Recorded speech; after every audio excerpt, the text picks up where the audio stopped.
ముందుగా అందరికీ కూడా I wish you a very happy new year అండి. సో ఈ వీడియో మేబీ December 31st రావచ్చు. సో కమింగ్ ఇయర్ 2023 అనేది అందరికీ కూడా మంచి జరగాలని కోరుకుంటున్నాను. అందరి విషెస్ నెరవేరాలని కోరుకుంటున్నాను. కొంతమందికి కొన్ని ప్లాన్స్ ఉంటాయి, కొన్ని ఎప్పటి నుంచో చేయాలనుకునే పనులు ఉంటూ ఉంటాయి. సో అవన్నీ కూడా జరగాలని కోరుకుంటున్నానండి మనస్ఫూర్తిగా.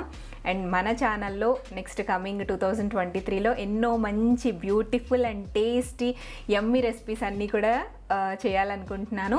నాతో పాటుగా మీతో చేయించి టేస్ట్ చేయించాలనుకుంటున్నాను.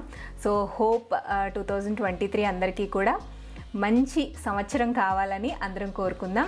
ఈరోజు అయితే నేను న్యూ ఇయర్ స్పెషల్గా ఒక యమ్మీ కేక్ చేసి చూపించాలనుకుంటున్నాను.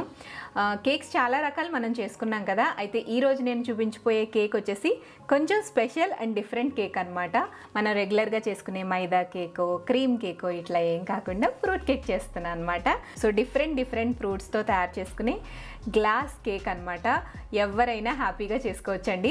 సో నేను తెచ్చుకున్న ఈ ఫ్రూట్స్లో డిఫరెంట్ ఫ్రూట్స్ ఉన్నాయన్నమాట. మన ఇండియన్ ఫ్రూట్సే కాకుండా ఇంపోర్టెడ్ ఫ్రూట్స్ కూడా ఉన్నాయి. అయితే ఈ ఫ్రూట్సే చేయాలి ఆ ఫ్రూట్సే చేయాలి అనేది ఏమీ లేదండి. మన ఇంట్లో ఉండే ఏ ఫ్రూట్స్తో అయినా ఈ కేక్ని డెకరేట్ చేసుకోవచ్చు. ఓకేనా? సో ఫస్ట్ అయితే మనం ఫ్రూట్స్ అన్నిటిని కూడా కట్ చేసి పెట్టేసుకుందాము.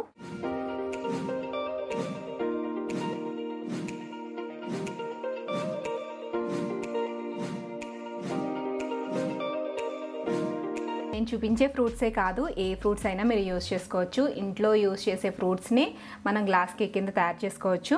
అయితే ఇందులో బనానా యూస్ చేయొద్దు. బనానా ఎందుకు యూస్ చేయొద్దు అన్నాను అంటే, మనకి ఇది హాట్ లిక్విడ్ ఉంటుంది కదా, హాట్ లిక్విడ్ని మనం కొద్దిగా వేస్తూ ఉంటాం కాబట్టి ఆ వేడికి బనానా అనేది బ్లాక్ అయిపోతుంది అనమాట. సో అందుకని బనానాని అవాయిడ్ చేసేసేయండి. మిగిలిన ఫ్రూట్స్ ఏవైనా వేసుకోవచ్చు. అయితే ఈ ఫ్రూట్స్ మనకి కొద్దిగా సార్నెస్ అనేది ఉంటుంది. ఏ ఫ్రూట్లో అయినా అంతే, కొంచెం పుల్లదనం అనేది ఉంటుంది కదా, ఆ పుల్లదనాన్ని కాంపెన్సేట్ చేయడానికి మనం ఇందులో స్వీట్ యాడ్ చేస్తాం అనమాట. సో తినడానికి కూడా చాలా బాగుంటుంది కేక్. మొత్తం నేను ఫ్రూట్స్ అన్నిటినీ కూడా కట్ చేసేస్తున్నానండి.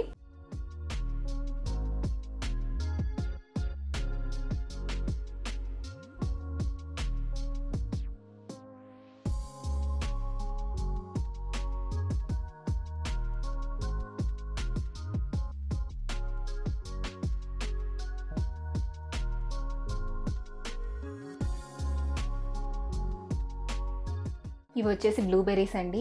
ఇవి స్ట్రాబెర్రీ పీసెస్, ఇదేమో డ్రాగన్ ఫ్రూట్, అండ్ ఇవి బ్లాక్ గ్రేప్స్, గ్రీన్ గ్రేప్స్, తర్వాత ఇది పియర్, అండ్ ఇది పోమోగ్రానైట్, అండ్ ఇది వచ్చేసి పీచ్ మనం ముందే కట్ చేసుకోకూడదండి, కొంచెం ఇలా బ్లాక్ అయిపోతుంది అనమాట. నేను బై మిస్టేక్ ఇట్లా ముందు కట్ చేసేసాను.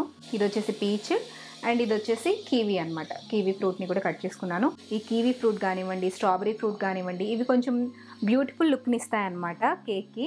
సో వీటిని నేను తీసుకున్నాను. యాపిల్ ఇంకా కట్ చేయలేదు. యాపిల్ కూడా మనకి బ్లాక్ అయిపోతుంది కదా, సో నేను ఫ్రూట్స్ని డెకరేట్ చేసేటప్పుడు యాపిల్ని కట్ చేస్తాను.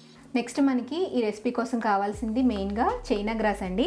చైనా గ్రాస్ అనేది ప్లాంట్ బేస్డ్ మెటీరియల్ అనమాట. సో ఇది వెజ్, కంప్లీట్గా వెజ్. ఇందులో మీకు జెలిటన్ అని అగర్ అని కూడా దొరుకుతాయి. అయితే అందులో మీరు నాన్ వెజ్ కూడా అవైలబుల్ ఉంటాయన్నమాట. అంటే ఈ గ్రీన్ డాట్ ప్లేస్లో బ్రౌన్ కలర్ డాట్ ఉంటుంది. సో అలాంటివి తీసుకుంటే ఏంటంటే అది యానిమల్ బేస్డ్ జెలిటన్ ఉంటుంది అనమాట. ఇది ప్లాంట్ బేస్డ్ కదా గ్రీన్ ఉంటే. సో అలా బ్రౌన్ ఉంటే ఏంటంటే యానిమల్ బేస్డ్ ప్రోడక్ట్ అనమాట. అయితే అలాంటి దానికన్నా కూడా ఇలా గ్రీన్ డాట్ ఉండేవి తీసుకుంటేనే మనకి స్మెల్ లేకుండా ఫ్లేవర్ అనేది, టేస్ట్ అనేది బాగుంటుంది అనమాట. ఇది వచ్చేసి వెనీలా ఫ్లేవర్ అండి. సో ఇది వచ్చేసి పౌడర్లా ఉంటుంది అనమాట. ఈ పౌడర్తోనే మనం ఇప్పుడు కేక్ చేయబోతున్నాము. ఇందులో మనకి మెయిన్ ఇంగ్రీడియంట్ ఇది. మిగిలిన ఫ్రూట్స్ ఏ ఉన్నా లేకపోయినా చేసుకోవచ్చు, కానీ ఇది మాత్రం మెయిన్గా ఉండాలి. చైనా గ్రాస్ అనేది మనకి సూపర్ మార్కెట్స్లో దొరుకుతుంది, ఆన్లైన్లో కూడా దొరుకుతుంది. మీకు ఆన్లైన్లో కావాలంటే డిస్క్రిప్షన్ బాక్స్లో లింక్ ఇస్తా. ఓకేనా? స్టవ్ మీద గిన్నె పెట్టుకుని అందులోకి 2 cups వాటర్ తీసుకుందామండి. ఈ 2 cups వాటర్కి చెప్పాను కదా చైనా గ్రాస్ పౌడర్ అని చెప్పేసి, అది ఒక 1/2 కప్పు దాకా వేసుకోవాలి. నేను ఇక్కడ ఈ రెసిపీ కోసం చైనా గ్రాస్ యూస్ చేస్తున్నాను కదండి. జెలిటన్ అండ్ అగర్ పౌడర్స్ కూడా ఉంటాయి. అయితే అవి కొలతలు వేరనమాట. ఈ కొలతల్లో చేయకూడదు. మనకి ప్యాక్ మీద ఇన్స్ట్రక్షన్స్ ఉంటాయి కదా, సో ఆ ఇన్స్ట్రక్షన్స్ ఫాలో అయితే సరిపోతుంది. పర్ఫెక్ట్ జెల్లీ అనేది తయారు చేసేసుకోవచ్చు అనమాట. నెక్స్ట్ ఇందులో హాఫ్ కప్ దాకా షుగర్ వేసుకోండి. మనం ఏ కప్పుతో అయితే వాటర్ కొలుచుకుంటామో అదే కప్పుతో అరకప్పు దాకా పంచదార వేసుకోవాలి. అంటే 1:4 రేషియోలో వాటర్ అండ్ షుగర్ తీసుకోవాలి. వాటర్లో పంచదార వేసాం కదా, ఆ పంచదార పూర్తిగా కరిగిపోవాలన్నమాట. పంచదార కరిగేంత వరకు కూడా మీడియం ఫ్లేమ్లో పెట్టుకుని కరగబెట్టేసుకోండి. సో ఈ పంచదార అండ్ అగర్ అగర్ పౌడర్ పూర్తిగా మెల్ట్ అయ్యేంత వరకు బాయిల్ చేసుకోండి. ఒక 5 మినిట్స్ మీడియం టు హై ఫ్లేమ్లో పెట్టి పంచదార కరిగేంత వరకు బాయిల్ చేయండి, సరిపోతుంది. ఓకే, సో ఇలా పంచదార కరిగితే చాలు, ఇంకెక్కువ బాయిల్ చేయాల్సిన అవసరం లేదు. దీన్ని పక్కకు దించేసుకోవచ్చు. అండ్ ఇందులోనే మీరు ఎసెన్స్ కూడా యాడ్ చేసుకోవచ్చు. ఏ ఫ్లేవర్ ఎసెన్స్ అయినా వేసుకోవచ్చు. రోజ్ ఎసెన్స్ కానీ, స్ట్రాబెరీ ఎసెన్స్ కానీ, లేదా వెనీలా ఎసెన్స్ కానీ ఏదైనా వేసుకోవచ్చు. అయితే నేను యూజ్ చేసింది వెనీలా ఫ్లేవర్డ్ చైనా గ్రాస్ కాబట్టి ఇంక ఇందులో ఎక్స్ట్రా ఎసెన్స్లు ఏమీ వేయట్లేదు. మీరు ప్లెయిన్గా ఏ ఎసెన్స్ లేని చైనా గ్రాస్ కనుక వాడితే ఏదైనా ఎసెన్స్ వేసుకోవచ్చు, ఫ్లేవర్ బాగుంటుంది అనమాట. సో నేను స్టవ్ ఆపేస్తున్నాను. సో ఇలా స్టవ్ మించి దించగానే వెంటనే మనం కేక్ మౌల్డ్స్లోకి వేసేసుకోకూడదండి, కొంచెం చల్లారనివ్వాలన్నమాట. సో వేడి మీద ఫ్రూట్స్ వేసేస్తే, బాగా వేడిగా ఉన్న లిక్విడ్ని ఫ్రూట్స్ మీద వేసేస్తే ఆ ఫ్రూట్స్కి ఉండే ప్రాపర్టీస్ అనేవి కోల్పోతాయి అన్నమాట. సో అందుకని వేడివేడిగా అందులో పోసేయకూడదు, కొంచెం చల్లారనివ్వాలి. కొంచెం గోరువెచ్చగా అయ్యేంత వరకు చల్లారనిచ్చాక అప్పుడు ఈ లిక్విడ్ని అందులో వేసుకోవాలి. ఓకేనా. అమ్మ చేతి వంటలో వ్యాలంటైన్స్ డే స్పెషల్ అని చెప్పేసి 2 years బ్యాక్ ఒక పుడింగ్ రెసిపీ చూపించాను. కలర్ఫుల్గా ఉంటుంది, రెడ్ అండ్ వైట్ కలర్ కాంబినేషన్లో చూపించాను అనమాట. సో అదే ప్రాసెస్ అండి. నేను అక్కడ యూస్ చేసింది జెలిటన్, అయితే ఇక్కడ చైనా గ్రాస్ యూస్ చేశాను అనమాట.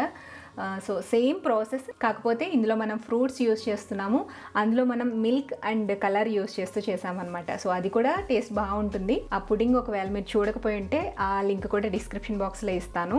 ఆల్మోస్ట్ అంటే కొంచెం వేడిగా ఉంది, బట్ ఓకే సరిపోతుంది, ఈ వేడి సరిపోతుంది. ఈ వేడితో మనం వేసేయచ్చు, తయారు చేసేసుకుందాం. సో నేను ఫస్ట్ టిన్ ఒకటి తెచ్చేసుకున్నాను.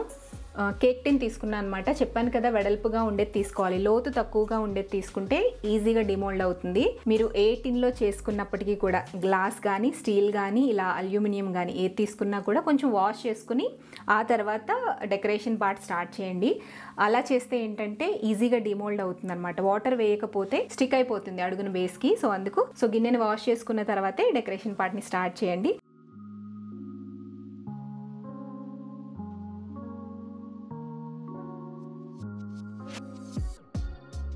ఇక్కడ మీరు ఫ్రూట్స్ ఎక్కువ కావాలంటే ఎక్కువ, లేదా తక్కువ కావాలంటే తక్కువ, మన ఇష్టం అనమాట. జెల్లీ ఎక్కువగా ఉండాలి అనుకుంటే ఫ్రూట్స్ తగ్గించి పెట్టుకోండి, ఫ్రూట్స్ ఎక్కువ ఉండాలి అనుకుంటే ఈ లిక్విడ్ని తగ్గించుకొని వేసుకుంటే సరిపోతుంది, అంతే. ఫస్ట్ ఈ టిన్లో ఫ్రూట్స్ అన్నీ అరేంజ్ చేసేసుకుని ఆ తర్వాత ఈ లిక్విడ్ మొత్తాన్ని కూడా స్లోగా ఇందులో డ్రాప్ చేసేసుకున్నా పర్వాలేదండి.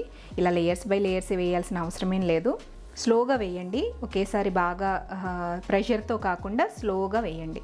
ఇలా ఫ్రూట్స్ని అలాగే లిక్విడ్ని కూడా స్ప్రెడ్ చేసేసుకున్న తర్వాత ఈ ట్రేని మనం ఫ్రిడ్జ్లో పెట్టుకోవచ్చు, లేదా బయట ఉంచేసినా కూడా ఇది సెట్ అయిపోతుందండి.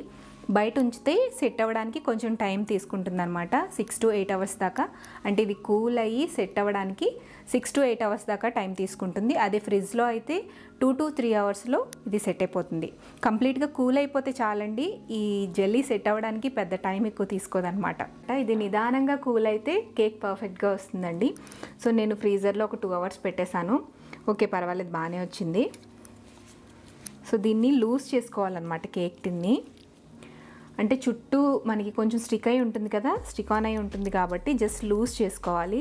నేను ఇంకా కొంచెం ఫాస్ట్గా తీసేసాను, బట్ ఇంకొద్దిసేపు మనం నార్మల్గా ఫ్రిడ్జ్లో పెట్టి ఉంచుకుంటే కనుక నీట్గా సెట్ అయిపోతుంది.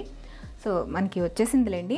ఇది నేను జస్ట్ లైట్గా ఇలా లూజ్ చేసుకున్నాను అనమాట హ్యాండ్స్తో, అండ్ లైట్గా నైఫ్తో లూజ్ చేసుకుంటే చూసారు జెల్లీ ఎట్లా మూవ్ అవుతుందో.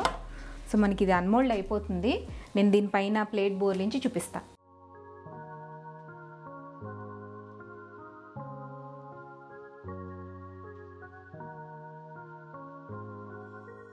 సో మంచిగా గ్లాస్ కేక్ అయితే రెడీ అయిపోయిందండి.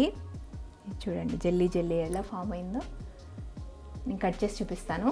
కనిపిస్తుందండి. So jelly cake, glass cake ready అయిపోయింది. దీన్ని కట్ చేసేసి చక్కగా తినేద్దాం.